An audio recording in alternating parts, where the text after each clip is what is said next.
أشهد أن لا أشهد أن لا إله إلا الله وحده لا شريك له وأشهد أن محمدا عبده ورسوله أما بعد فأعوذ بالله من الشيطان الرجيم بسم الله الرحمن الرحيم الحمد لله رب العالمين الرحمن الرحيم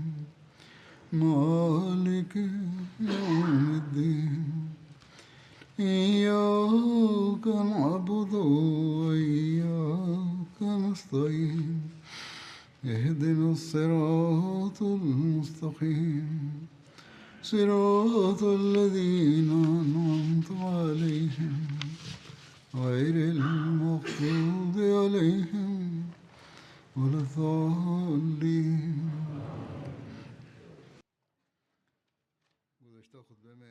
حضور فرمایي چې په تیره خطبه کې ما ذکر کړی و چې یو مسلمان و چې یو تن یې وژلی و باوجود له دې چې هغه ورته سلام کړی و او په دغه حواله د سوره نساء 95 چې کوم نمبر د آیت هغه هم حضور فرمایي دغه حواله ما ورکړې وه چې ذکر چې پکې دا ذکر دی چې که څوک درته سلام وکړي نو دا ورته مه وایي چې ته مؤمن نه یې او دغې تفصیل خو هغه وخت نو بیان شوی هلته خو تفصیل کې هم دا دی او ضمناً ما ذکر کړی و چې رسول کریم هغه منې کړی و خو دا هم ذکر دی چې رسول کریم ډېر د غصې اظهار فرمایلی و او ځان نه هغه لرې کړی و او ځینې روایتونو کې دی چې د هغه خلاف یې دعا کړې وه بهرحال رسول کریم صلی الله علیه وسلم ته د دې رنج ډېر و ځکه او چونکې د دغه مقتول د قصاص معامله د لوحقینو له طرفه د حنین د غزا نه پس د رسول کریم په خدمت کې وړاندې شوې وه نو ځکه حضور فرمایي چې دې تفصیل به په هغه موقع بیا بیانېږي انشاءالله بهرحال رسول کریم صلی الله علیه وسلم دا یو ډېر لوی جرم ګرځولی و کاش چې د نن سبا چې کوم ملایان دي په پاکستان کې د تشې د نامې خلک د دین ټیکېداران هغوی د په دې پوه شي او احمدیانو باندې چې کوم ظلمونه هغوی کوي لګیا دي د هغې نه دي هغې منې شي چې د خدای پاک د ګرفت نه دی یا بچ شي بهرحال په دغه حواله حضور فرمایي چې کوم ذکر روان دی د غزواتو نو د مکې د فتح چې کومه غزا ده دغه ذکر به کوم چې په 8 هجري کال کې شوی و دغه غزا ته فتح عظیم هم ویل کېږي دا غزا د روژې په میاشت کې په 8 هجري کال کې شوې وه لکه څنګه چې ما وویل او دا هغه عظیم الشانه فتح وه چې بشارت یې خدای پاک مخکې نه ورکړی و خوشخبري زیری او د دې په نتیجه کې ګڼ شمېر خلک په اسلام کې داخل شوي وو حضرت مسلم موعود رضی الله تعالی عنہ د مکې د فتح چې کوم خوشخبري وه دا د قرآن کریم په حواله بیانوي او فرمایي چې وقل رب ادخلني مدخل صدق واخرجني مخرج صدق واجعل لي من لدنك سلطانا نصيرا یعنې تو وایه چې ما په دغه ښار یعنې په مکې کې په نیک طور داخل کا یعنی د هجرت نه پس ته فتح او غلبه راکړه او د دغه ښار نه په خیریت مې راوباسه یعنی د هجرت نه هجرت او بیا په خپله د ځان له طرفه ماله غلبه او مدد سامان راولېږه او دا هغه آیت دی د هجرت نه مخکې په سوره بني اسرائیل کې په هغې نازل شوی و او په دې کې د هجرت او بیا د فتح مکه خبر ورکړی شوی دی په سوره فتح کې د مکې د فتح زیری داسې بیان شوی دی چې لقد رضي الله عن المؤمنين إذ يبايعونك تحت الشجرة فعلم ما في قلوبهم فأنزل السكينة عليهم وأصابهم فتحا قريبا. یقینا خدای پاک مؤمنانو نه راضي شو کله چې هغوی د ونې د لاندې ناست ستا بیعت کولو. هغه خبر دی چې څه د هغوی په زړونو کې وو، نو هغه په هغوی سکینت نازل کو، هغوی له یو فتح ورکا. حقیقت خدا دی چې په کومه ورځ رسول کریم صلی الله علیه و آله وسلم د مکې نه هجرت فرمایلی و، نو خدای پاک په هغه ورځ رسول کریم له دا زیری ورکړی و چې ته غم مه کوه، یو ورځ به زه واپس ته دلته راولمه. نو د هجرت دوران د دغه آیت د نازلېدو ذکر ملاویږي چې ان الذي فرض عليك القرآن لرادك الى معاد.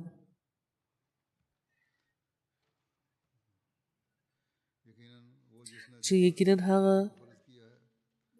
چا چې په تا باندې قرآن فرض کړی دی هغه به ضرور یو وخت ته د واپس راتلو ځای ته به واپس راولي. امام فخر الدین رازي د دغه آیت په تفسیر کې بیانوي چې په دغه آیت کې معاد نه مطلب یعنی د واپس راتلو د ځای نه مطلب مکه دی، او د دې وجه دا ده چې دې نه مطلب د فتح په ورځ د رسول کریم د مکې طرف ته واپس راتګ دی. او یو روایت کې دا دی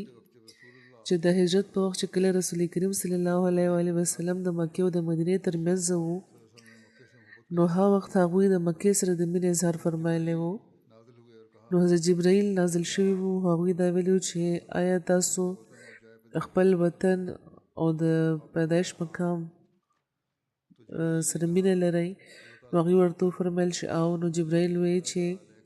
خدای پاک فرمایي چې ان الذي فرض عليك القرآن لرادك الى المعاد. یقینا هغه هستی، هغه ذات چې په تا باندې قرآن فرض کړی دی هغه به ضرور تا یو د واپس راتلو ځای ته واپس راولي، یعنی په قریشو به درته غلبه درکوي او د مکې طرف ته به دې واپس راولي. ځکه چې رسول کریم صلی الله علیه و آله وسلم بیا په مکې کې موجود وو، بیا هغې پرېښودو هغه او بیا واپس هلته راغلی وو، او دا خبره د مکې نه بغیر بل یو ځای لپاره سمه نه راتله. نو د محققینو په خیال قرآن دغه پیشګویي د رسول کریم په نبوت باندې دلیل دی، ځکه چې رسول کریم د خدای پاک له طرفه د غیب خبر ورکړی و، بیا هم هغه شان وشو لکه څنګه چې هغوی خبر ورکړی و. په قرآن کې یو بل ځای کې هم د مکې د فتح پیشګویي شوې ده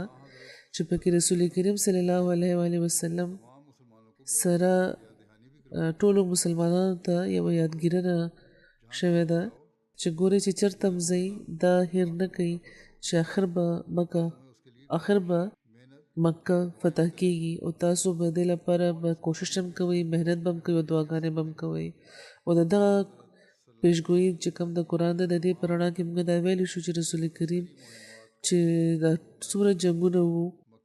او د فوجي چې کوم مهمونه وو د دې مقصد او محور د مکې فتح وه. نو دغه عظیم قرآني پیشګویي په ذکر کوي هغوی چې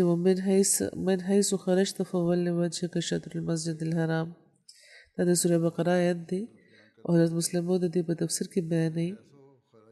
چې ومن حیث خرجت معنی مفسرینو دا کړي دي چې تاسو چې چرته یې په هر حال کې خپله قبله او مسجد حرام ساتئ. او د دې وجه هغوی دا وایي چې مخکې حکم نه وړومبي حکم نه دا خیال پیدا کېدی شو چې دا قبله صرف د مدینې والاو لپاره ده، باقي خلکو لپاره نه. نو ځکه خدای پاک دا فرمایلی چې چېرته هم چې تاسو روزئ خپل مخ د مسجد حرام طرف ته دغې طرف ته کوي واړوئ. نو فرمایي خو حضرت مثاني فرمایي چې حقیقت دا دی چې په دغه آیت کې که خطاب محمد رسول الله صلی الله علیه و آله وسلم ته یا ټولو مسلمانانو ته معنی د قبلې طرف ته د مخ کول او ډوکېدي نشول خو دې لپاره چې هغه مزونه چې د یو کلي یا د ښار کې په اوسېدو کېږي هغه د ښار نه د وتو په وخت چې کوم مزونه وي د هغې نه زیات وي، او په داسې صورت کې حکم هغه ورکول پکار چې اطلاق په زیاتو موضوعونو کې دی شو دا داسې حکم نشو ورکېدی چې ورباندې د عمل امکان صرف د سفر په حالت کې ډېر کم وي مثلا کېدی شي چې یو تن د ښار نه 10 بجې سهار روزي یا د مازدیګر د ماښام په وخت روزي یا د نیمه شپه روزي او دا ټول وختونه داسې چې پکې د مزر سوال نه پیدا کیږي نو په دغه حالاتو کې ومن حيث خرجت فول وجه شطر المسجد الحرام چې کوم حکم دی دا به معنی شي ځکه چې د یو ښار نه دراوتو په وخت ډېر کم د مز موقع وي په عام طور یا خو انسان هغه وخت مز کړی وي یا کول وي ورته نو څه وخت پس هم هغه موز هغه کولی شي بهرحال د خروج سره د موز تعلق نشته دی او بیا دغه معنی په هغه صورت کې هم سمې منل کېدی شوی چې کله د موز د خروج سره د خروج د وخت سره خاص تعلق وي خو ټول خلک دې خبر دي چې یو موز د خروج د وخت سره تعلق نه لري نو په داسې صورت کې دغه آیت اطلاق د ارادې سره په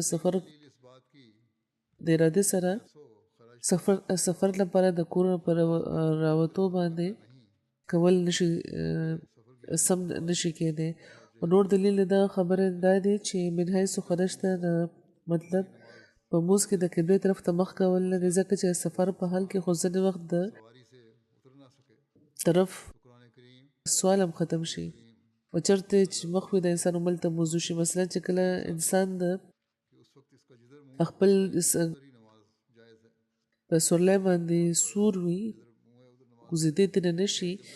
نو قرآن او د رسول کریم د عمل نوم دغه ثابت دی چې هغه چې دغه کم طرف ته مخ وي نو د الته دغه موز جایز دی په سفر کې هغه موز کوي لګي نو کم طرف ته چې هغه مخ کې الته موز هغه طرف ته موز جایز دی کله قبله طرف ته یا کله سبل طرف ته او هغه د طرف څخه سوال نه پیدا کیږي که مشرق مغرب شمال جنوب ټول ورته پر یو شان وي صرف قلبي توجه د خانه کعبه طرف ته پکار دی چې نو موز کولو په وخت سره دا خیال وي چې زما توجه د خانه کعبه طرف ته ده ونن سبا چې کله انسان په ریل ګاډي کې ناستي نو هغه وخت هم د طرف څخه تشخیص نشي کېدای ځکه چې ګاډي کله د شمال طرف ته کله د جنوب طرف ته کله د مشرق طرف ته کله د مغرب طرف ته هغه تاو شي او چکر خوري دغه شان د جهازونو په سفر کې چې کم اوږد سفرونه دي هم موږ ګورو خو دې نه باوجود چې کم تن پای کې ناست موسکی لګي نو دغه په موس کې څه خلل نه راځي او که د مفسرینو معنی سمې ومنل شي نو د هغې په حکم باندې نه سوار چې کوم وي هغه عمل کولی شي او نه په ریل ګاډي کې ناست عمل کولی شي ځکه چې د خروج کې طرف تخصیص قایم نه پاتې کېږي نو بیا د دغه آیت دا مطلب اخیستل چې چېرته هم چې تاسو روز د خانه کعبې طرف ته مخ کوئ لمونځ کوئ دا څنګه سم کېدی شي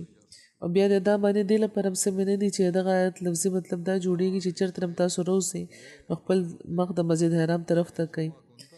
او چېرته هم چې ته روزئ نو خپل مخ د مسجد حرام طرف ته کا اوس هر تن په دغه خبره پوهېدی شي چې په روانېدو موز نشي یعنې په ګرځېدو موز نشي کېدی بلکې موز لپاره یې سارېدل پکار وي او که دغه آیت الفاظ دا وي چې حیث ما كنت فول وجهک شطر المسجد الحرام د دې چې چېرته یې خپل مخ د مسجد حرام طرف ته کا نو الله د دې معنی صحیح کېدی شو دا چې تاسو چېرته یې خپل مخ د مسجد حرام طرف ته کوئ خو دلته خو دا فرمایلی شوي دي چې من حيث خرجت فول وجهك شطر المسجد الحرام یعنی یا محمد رسول الله صلی الله علیه وسلم یا مسلمانانو تاسو چېرته هم روزئ خپل مخ د مسجد حرام طرف ته کوئ اوس دا صفا خبره ده چې موز د راوتو په وخت نه کېږي یو چېرته یو انسان انحصاري هلته کېدی شي نو معلومه شوه چې دلته د موز کولو معنی په یو صورت کې نشي سمې دی مفسرین دا وایي چې که د موزو د خروج تعلق ونه منلی شي نو بیا تکرار لازم راځي حالانکه دا هم غلط دی دې ته په قرآن کې تکرار صرف دې لپاره ښکاري چې هغوی د قرآن صحیح چې کوم مطالب دي او مضامین د هغې باهمي چې کوم رب د هغې باندې دوی پوه نه شو او چېرته چې هغوی د څه اعتراض ښکاره شوی دی نو فوراً د ناسخ او د منسوخ باز دوی شروع کړی دی او یو آیت ناسخ کړی دی او بل منسوخ ګرځولې دی او د اعتراض نه ځان خلاص کړی ځکه چې د قرآن چې کوم حقایق دي حالانکه د قرآن چې کوم حقایق دي حضرت مسیح موعود علیه السلام دنیا ته ښودلي دي او که دا د نظر وړاندې وساتلی شي نو قرآن کې نه بیا څه تکرار ښکاري او نه څه آیت منسوخ ګرځي اصل خبره دا چې کله رسول کریم د مکې نه مباسرې شوي وو نو هغه د اسلام دشمنانو د دغه اعتراض موقع ملاوه شوې وه چې کله هغوی د ابراهیمي دعا موعود وو او د خانه کعبه سره د هغوی تعلق و نو هغوی ولې د مکې نه وباسلی شو او چې کله هغوی د مکې نه وباسلی شو نو بیا څنګه هغوی د حضرت ابراهیم علیه السلام د دعا مزدا کیدی شي دا سوال دی د دغه اعتراض په جواب کې خدای پاک فرمایي چې من حیث خرجت فول وجهک شطر المسجد الحرام چې محمد رسول الله صلی الله علیه و آله وسلم مکې نه ستا د راوتل عارضي دي او موږ تاسو سره د الله وس کوو چې موږ به یو ځل بیا تعالی دا موقع درکو چې ته په مکې باندې قابض کیږي خو چېرته چې خدای پاک د مؤمنانو سره دا لوزونه وي ورته ورسره هغه ته دا امید هم لري چې هغوی به د دغه لوز د پوره کولو کوشش کوي دا نه چې خدای پاک به هغوی سره لوز کوي او هغوی دې په پارام کښېني او د دغه لوز د پوره کولو کوشش به نه کوي او دا به ګڼي چې خدای پاک چې لوز کړی دی نو په خپله دې پوره کې موږ ته ساجد چې د هغه د پوره کولو کوشش وکړو یعنې خلک دې دا سوچ شروع کړي نو د حضرت موسی علیه السلام قوم سره خدای پاک یو لوز کړی و چې هغوی له به د کنعان ملک ورکړی کېږي حضرت موسی علیه السلام د خپل قوم سره روان شو او چې کله ملک مخې ته راغلو نو خپل قوم ته هغوی و چې ورشئ جنګ وکړئ او دغه ملک باندې قبضه وکړئ نو د حضرت موسی علیه السلام قوم په غلطۍ دا خیال کړی و چې خدای پاک دغه ملک موږ ته د راکولو لوز کړی دی نو ځکه به پخپله دا لوز پوره کوي او دا ملک به زموږ قبضه کې راکړي که موږ دا فتح کو نو بیا د لوز فایده څه شوه لوز خو خدای پاک کړی دی ځکه به هغه پخپله پوره کوي موږ ته د دې لپاره څه د قسمه کوشش حاجت نشته نو ځکه هغوی حضرت موسی علیه السلام ته وویل چې اذهب انت وربک فقاتلا انا ها هنا قاعدون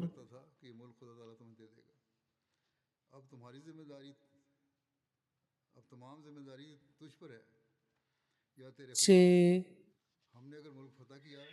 یا موسی ته خو موږ ته دا وایي چې دا ملک به خدای پاک تاسو له درکوي نو اوس دا ټوله ذمهواري په تا دی یا ستا په خدای که موږ دا ملک فتح کړو نو بیا ستا او د خدای ستا د خدای د لوزونو څه فایده ده تا خو موږ ته دا وایي چې خدای پاک دا لوز دی چې دا ملک به موږ ته ضرور میلاویږي نو اوس ته او ستا رب دې لاړ شئ او هلته وجنګېږئ موږ به هېڅ هم نه کوو او تاسو چې کله ملک فتح کړئ موږ له راکړئ نو موږ پکې داخل شو اوس په ظاهره د هغوی دا وینا سمه معلومیږي که یو تن چاته ووایي چې زه به تاله فلاني څیز در کوم او هغه ورله راشي او هغه څیز ته نه وغواړي نو هغه ورته مخکې نه ووایي چې ورشه د بازار نه واخله نو ټول خلک به ورته همدا وایي چې که هغه څیز د بازار نه اخیستو نو بیا دې سره د لوز جد څه و خو په ظاهره دا خبره معقوله ښکاري خو په الهي سلسلو کې دا د اولې درجې غیر معقوله خبره ده نو خدای پاک د بني اسرائیل تعریف نه وکړ هغې ته دا نه ولي چې تاسو سره جنګ اجت نشته دی زما ذمه ده چې زه به دا ملک تاسو له درکوم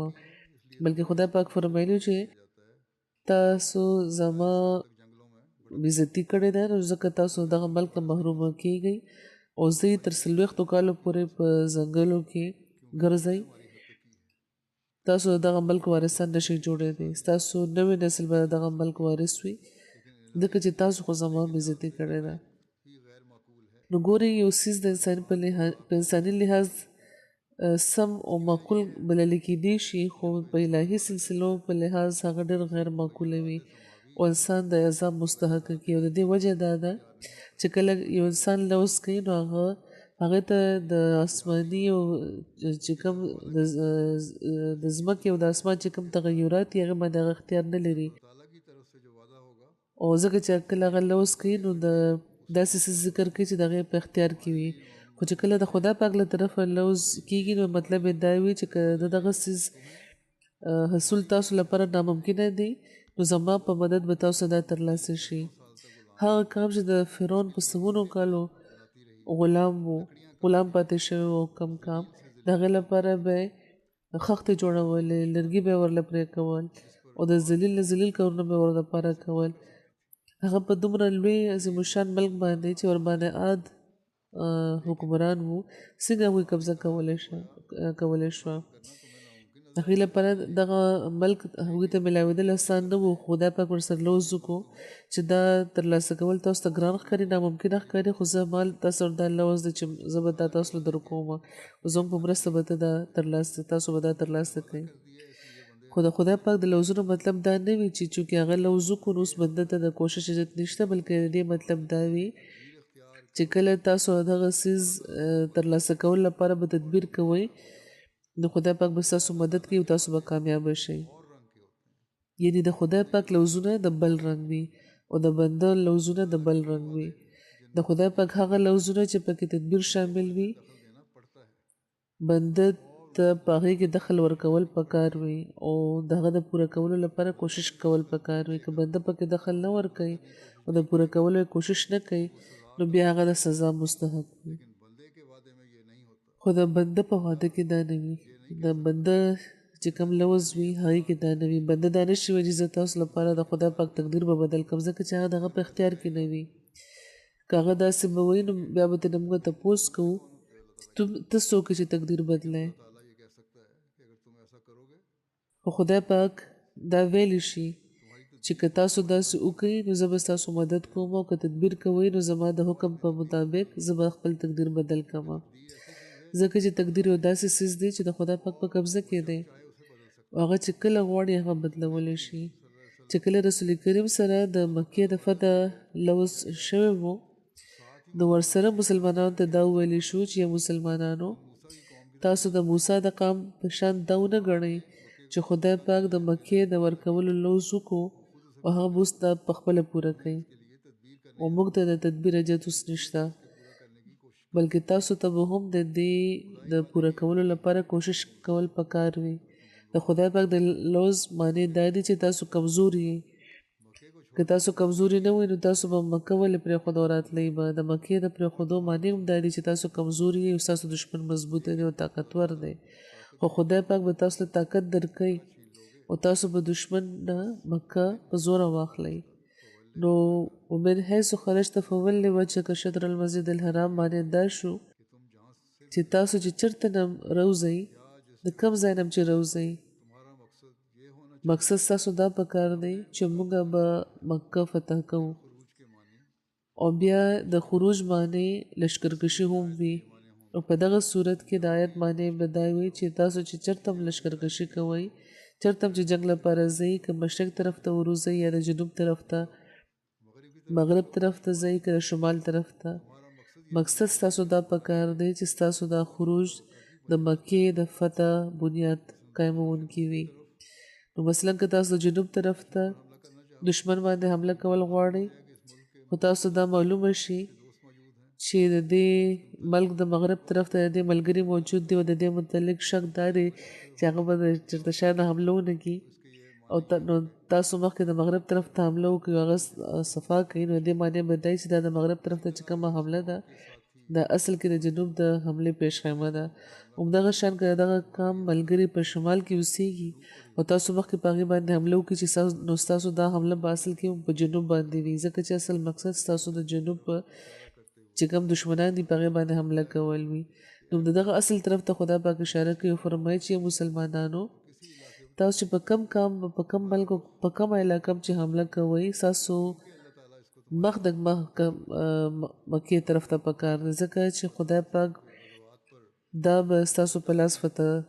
کول غواړي نو چې کله رسول کریم په غزواتو موږ نظر خور کړو نو دا معلومیږي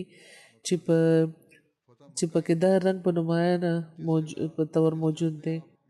او د هغوی د ټولو جنګونو مقصد چې کوم اعلی مقصد و هغه د مکې فتح و او په دغه جنگ کې کم جنگ کې چې هغوی دا کته چې دا مقصد پکې ختمیږي یا د کم کام باره کې چې هغوی دا محسوسه کړو چې دی نه د دې سره په جنگ نتیجه کې د مکې فتح کې به تاخیر شي نو هلته باوجود د لمسون هغوی خاموشي او چشم پوشي تیاره وله. نو ډېر کامونه د رسول کریم مقابلې له راپاسېدلي وو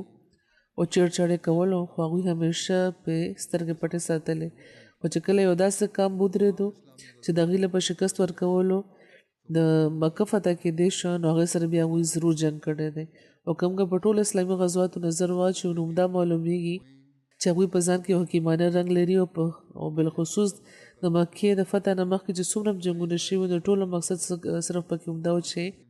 د مکې د فتح لاره صفا شي. او که دغه آیت معنی دا وي چې تاسو چېرته نه هم چې روزئ نو د قبلې طرف ته مخکې نو لکه څنګه چې مخکې وویلي شو چې من حیث خرجته چې کوم الفاظ دي نو که په دغه الفاظ نه وي بلکې د دغه الفاظو په ځای دا الفاظ وي چې تاسو چېرته یې د قبلې طرف ته خپل مخ کوئ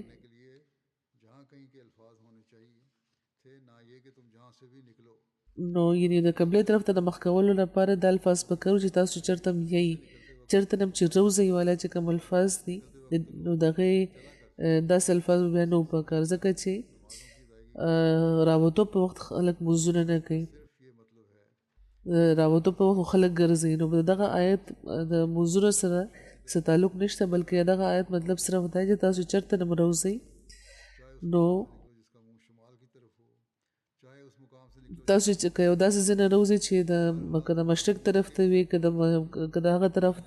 وځئ چې مغرب طرف ته وي که هغه مقام ورشئ چې د شمال طرف ته وي یا که د هغه مقام طرف ته وروځئ چې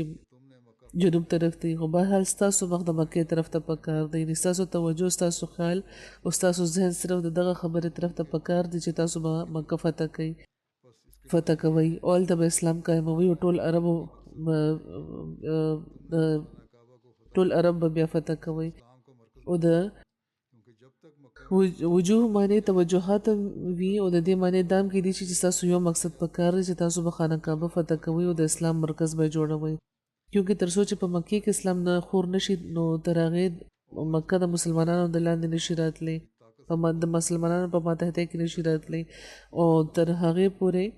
بیا باقي ټول عرب هم نشي مسلمانېدی نو دا پروګرام و چې د مسلمانانو مقرر کړی شوی په دې کې هېڅ شک نشته چې دا پروګرام د هغې طاقت نه ډېر زیات اوچت و بېشکه د عربو حکومت څه منظمه حکومت نه و خو هلته طوایف الملوک هم نه وه مختلف باچایان چې کوم وو هغې سره تعلق لرلو معاملات معاهدې به کېدې او دغه شان مکه په پوره طور منظمه که نه وه خو بهرحال هغه د یو داسې ملک دارالحکومت و چې آبادي یې 15 لکه پورې وه د خواوشا چې کوم ټولې قبیلې وې د هغې نظرونه د هغې طرف ته به اوچتېده او د هغوی فیصلې حکمونه به هغوی واجب الاطاعت ګڼل نو د هغه زمانې په لحاظ دا یو ډېر لوی ښار و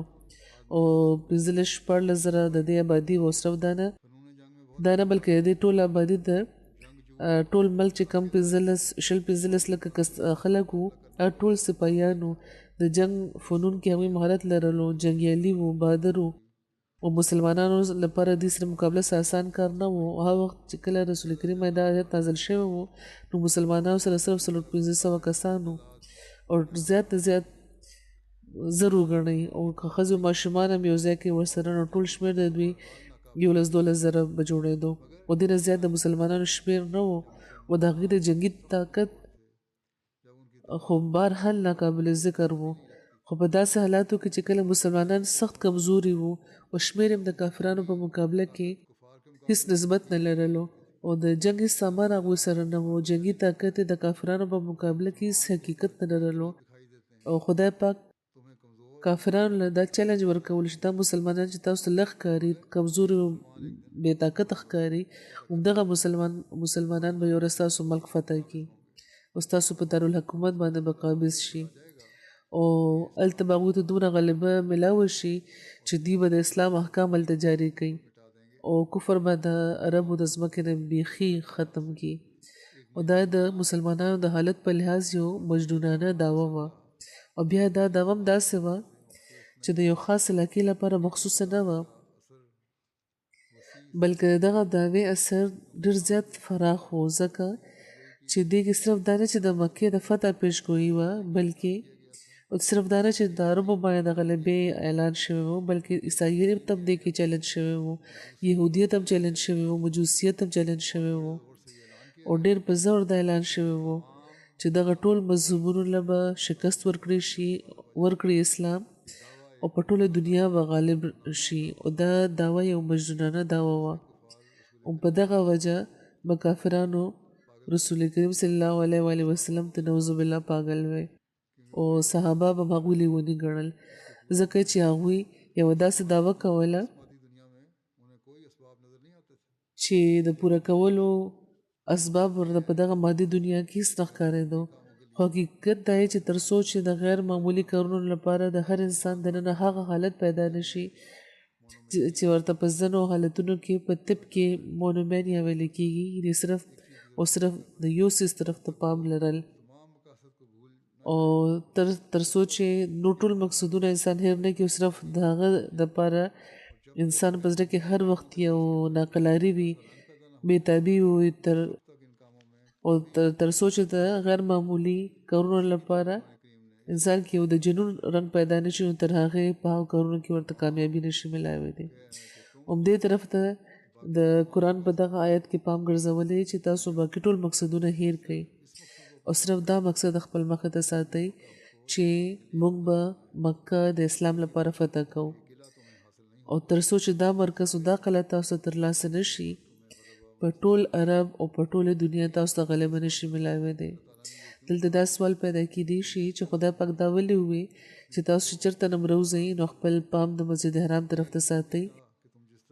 دا ولې نه دی ویلي چې تاسو چېرته هم حمله وکئ نو خپل توجه د مسجد حرام طرف ته ساتئ نو جواب دا دی چې د خروج په وخت دا فیصله کیږي چې زموږ دغه حملې نه مقصد څه دی دا نه وي چې انسان خو جنگ مخکې شروع کړي او مقصد د بیا وروسته سوچ کوي او چونکې دلته د مکې د فتح مقصد د وړاندې ساتلو طرف ته پام ګرځول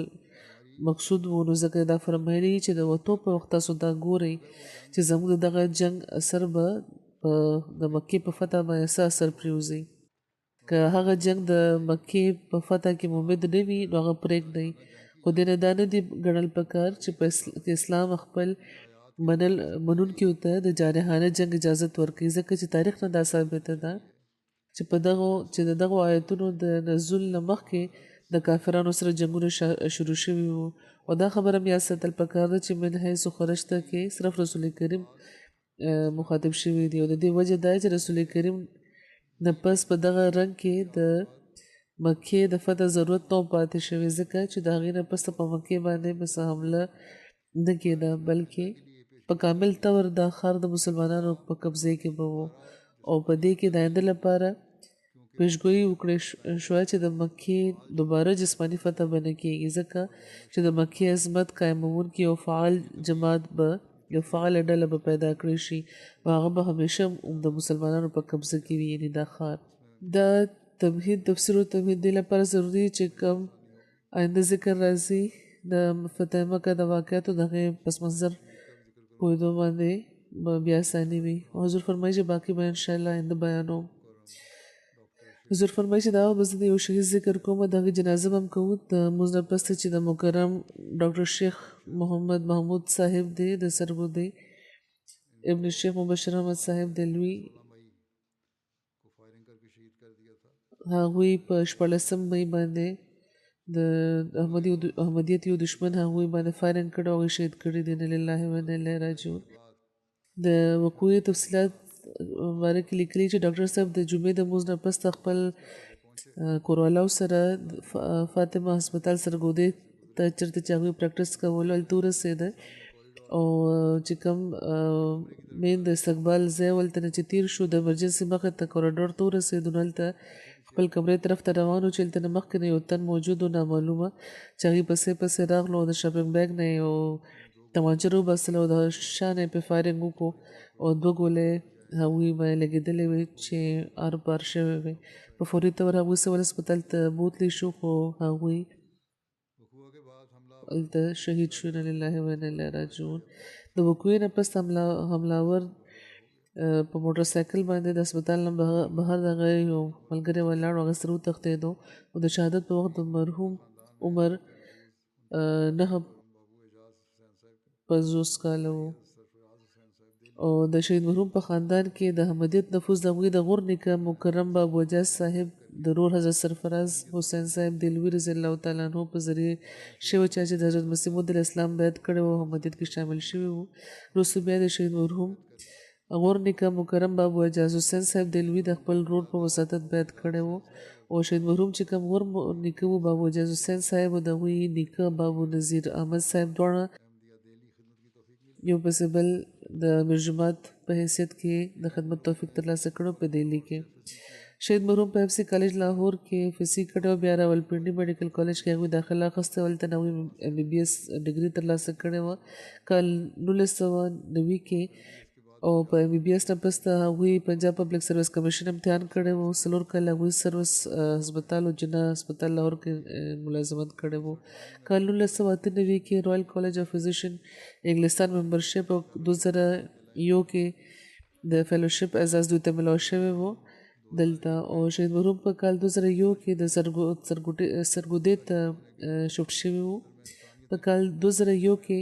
شهید مرحوم سرګودې ته کډه وړې وه او هلته کډه وړو کې مسل کې د انسانیت خدمت اړخ نمایانه و هغوی د سرګودې ضلعې وړومبی ماهر امراض جګر او معده و په سرګوده کې یو پرایویټ هسپتال هغوی کې کار شروع کړی و دغه مالک د ډاکټر صاحب سره ډېر ښه تعلقات و خو سیاسي پس منظره مو د هغوی نو کال 2013 کې د قومي اسمبلی په انتخاب په وخت هغه پکې برخه اخیسته نو هغوی له ملایانو دړکې ورکړې وې چې موږ به درسره دا وکړو هغه وکړو نو هغوی ډاکټر صاحب ته ویې چې تاسو هسپتال پرېږدئ دا زما مجبوري ده اوس موږ زه تاسو سره کار نشم کولی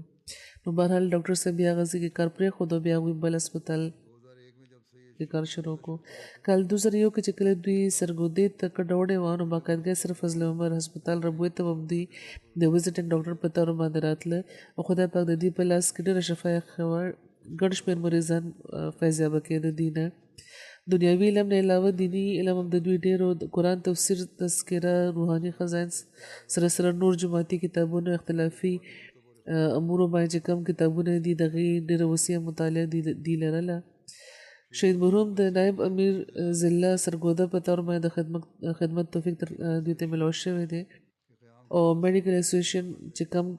قیام و د هغې نه پس د هغې ممبر و دی او په کال 2023 کې دی نایب صدر اسسټنټ مقرر شوی و او د سرګوده چې کوم دغې ښاغ دی د هغې صدر هم و تیرو دریو کالو راځي دوی ته د کینسر تکلیف هم د نه باوجود خپل بیماری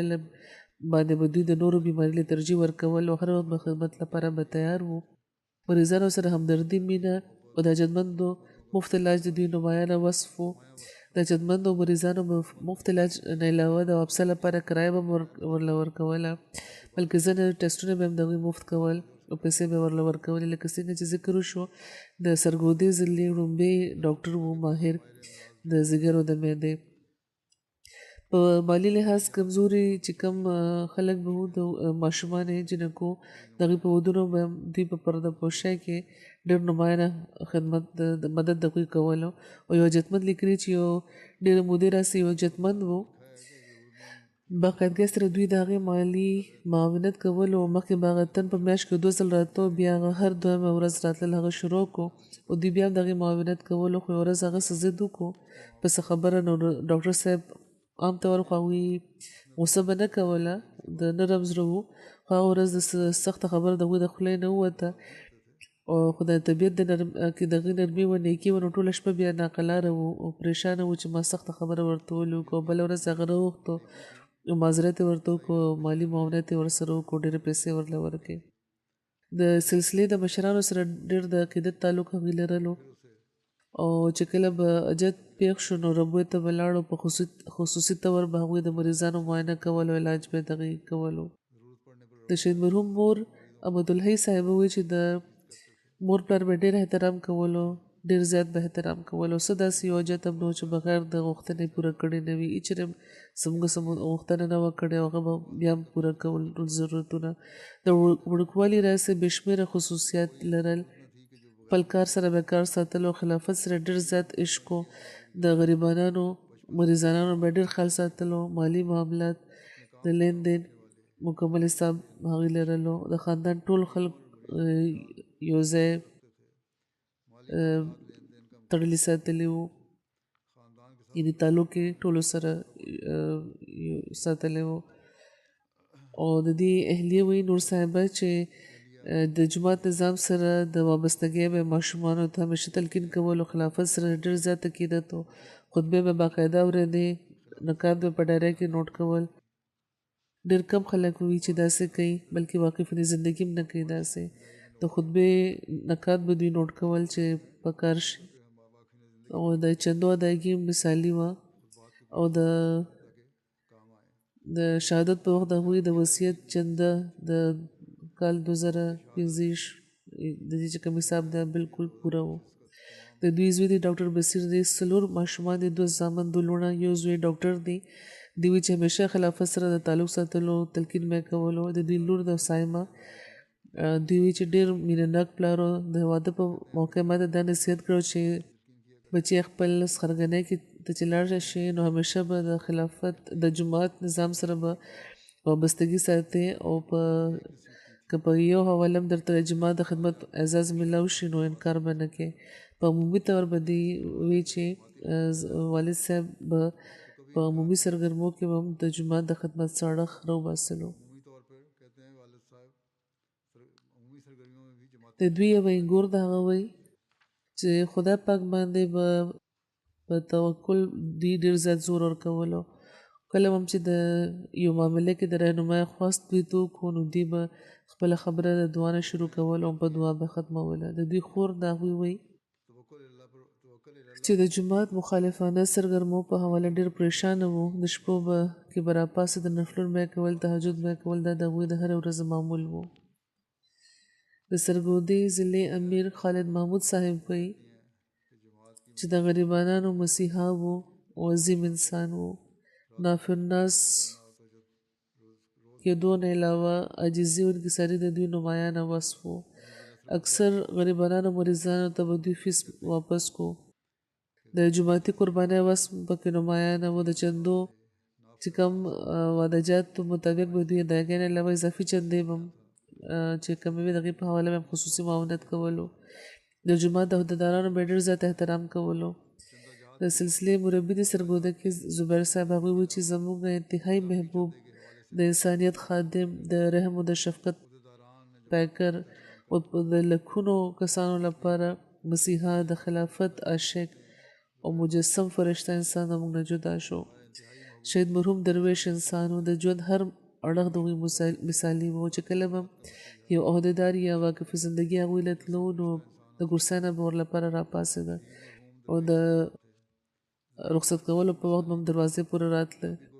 او وی چې کله به د دوی پام دې طرف ته ګرځولی کېدو چې حالات خراب وي ځان سره سکیورټي ساتي څه خادم یا ګارډ نو هغوی چې د دې لپاره چې د احتیاط تقاضې دې پوره شي نو دوی وی چې زه دا نشم برداشت کولی چې که څوک ما وجلو له راشي او زما په وجه د بل چا ژوند ضایع شي. مخالفانو د دې خلاف ډېر اشتهارونه تقسیم کړي وو په ضلع کې چې دی د وجلو قابل دي او دا سزا ده او هغه دغه خو دې نه باوجود چې دوی څه پروا نه وه کړې. او مخالفانو چې کوم هغه فهرست جوړ کړی وو د احمدیانو نو په هغې کې د ډاکټر صاحب نوم احمدیانو ډاکټرانو په نامو کې د فهرست په سر کې وو. چې کوم به د هغوی چې کوم اهداف وو په هغې کې، بلکې یو مولا دی اکرم طوفاني هغه د دې د واجب القتل کېدو فتوا ورکړې وه او دغه فتوا بیا تقسیمه کړې وه. حکومت هېڅ قدم نه و پورته کړی. د فاطمه هسپتال چې عیسائی هسپتال دی د هغې اډمنسټریټر دی پادري دی هغې وایي چې د انسانیت یو خادم و چې موږ نه جدا شو. زموږ زړه ډېر زیات غمژن دی. دا چې کوم عیسائی اډمنسټریټر دی د هسپتال د هسپتال نور انتظامی عملې سره جنازې لپاره ربوت هم راغلی وو. سوشل او پرنټ میډیا هم د ډاکټر صاحب چې کوم شهادت دی هغه دغې تشهیر کړی دی. یو اسسټنټ کمشنر ده په خپل پوسټ کې هغه لیکلي دي او حضور فرمایي دي صرف لیکلي شي څه کول خو نه شي ځکه چې ضرورت نه لري د مولایانو خلاف د درېدو یا د هغې د خلاف څه فیصله کولو خو بهرحال دا جرأت دی چې د باوجود له دې چې دا ښځه ده د خپل پوسټ کې دا لیکلي چې شیخ محمود د غریبانو مسیحاو نه کم نه و بهترین میډیکل سپیشلیسټ و ځینې وخت خو به ډېر ګران ټیسټونه وو هغه به مفت کول د غریبانو لپاره او په ټوله ضلع کې به شاید داسې کور وي چې ډاکټر صاحب دغه علاج نه یې کړی د جوما سره د تعلق نشته دی ښځه خو تعریف کوي لګیا ده دوی وایي چې اکثر به هغوی فری علاج کولو یعنې مفت علاج به کولو دا ډېر لوی کار دی او زه د ادراک ځکه هم لرم چې زه په خپله هم ډاکټر یم او ډاکټر صاحب که بل چېرته ملک ته تللی بل ملک ته چېرته تللی وی نو ډېرې پیسې هغوی ګټلی شوی د اسایش ژوند هغوی تېرولی شو هغوی دلته په سرګودۍ کې د انسانیت خدمت له ترجیح ورکړه او دوی وایي چې نن په وړومبي ځل د یو انسان په تلو زه یو داسې انسان چې زما خپلوان نه دي څه ذاتي رشته ورسره نه لرم صرف د انسانیت رشته مې ورسره خو جړلې مې دي ور لپاره ډېر احسان و دغه تن د خدای پاک په بندګانو او که تاسو تپوس را نه وکړي چې د دې جرم څه و نو عرض دا دی چې د دې جرم دا و چې دا احمدي و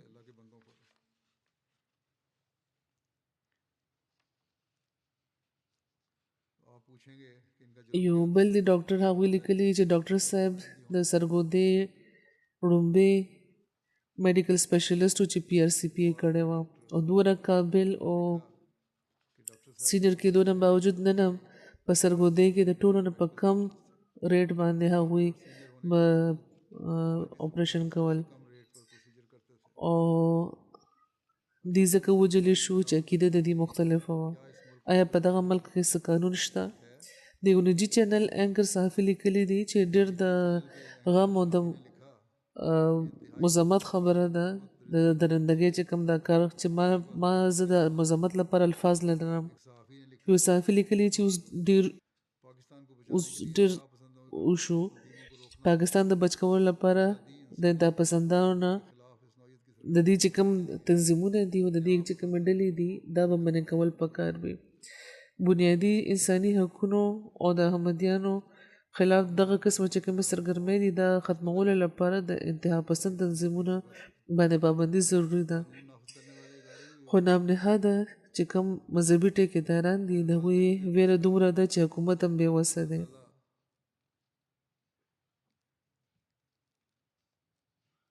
قانون نافذ کوونکي ادارې هم بېوسه دي او عدالتونه هم بېوسه دي خدای پاک د زر د دوی د نیو سامان جوړ کړي او ملک د بچ کولو لپاره ضروري دی چې دوی نه اوس ځان خلاص کړی شي ځکه چې دغه نامنهاده مذهبیانو چې کوم حقیقت کې ترهګران دي د مذهب په نامه ترهګري کوي دا خلک خو ملک تباه کولو پسې دي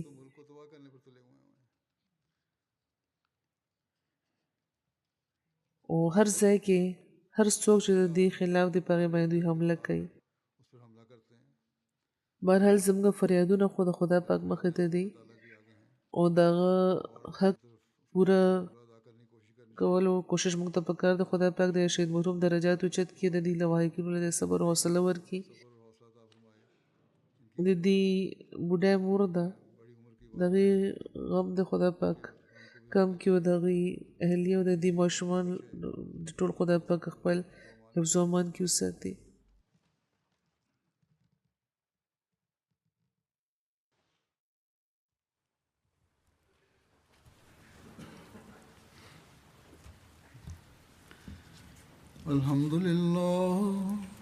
الحمد لله نحمده ونستعينه ونستغفره ونؤمن به ونتوكل عليه ونعوذ بالله من شرور أنفسنا ومن سيئات أعمالنا من يهده الله فلا مضل له ومن يضلله فلا هادي له ونشهد أن لا إله إلا الله ونشهد أن محمدا عبده ورسوله عباد الله رحمكم الله إن الله يأمر بالعدل والإحسان وإيتاء ذي القربى وينهى عن الفحشاء والمنكر والبغي يعظكم لعلكم تذكرون اذكروا الله يذكركم وادعوه يستجب لكم ولذكر الله أكبر